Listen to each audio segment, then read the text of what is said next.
હું તમને એક વાત પૂછું? પૂછો ને.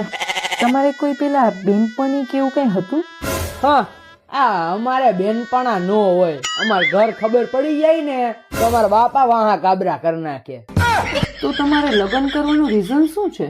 એમાં એવું છે ને, ઘીરે જરીક વધારે કામ છે એટલે સવારના પોરમાં ભેહું દોવા જવાની, પછી પાણી વારવા જવાનું, પછી દવા છાંટવા જવાની, પછી વાયદા વાળા આવે એનું, અરે મથામણું જાજી છે એટલે.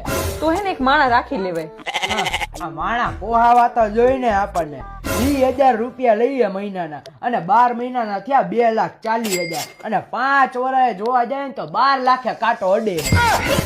એના કરતા 12 લાખમાંથી 6 લાખના લગ્ન કરી લે અને 6 લાખની લઈ આવી ભેહું. હે તારે સવારના પોરમાં બાયડી ભેહું દોવા જાય અને હું ખાટલે પડ્યો, અને ઈ ભેહુંનું જે દૂધ નીકળે ને એમાંથી 10 તોલા હોનું બનાવી એટલે બાયડી રાજી, આપણે રાજી, અને ભેહું એ જ તારે રાજી.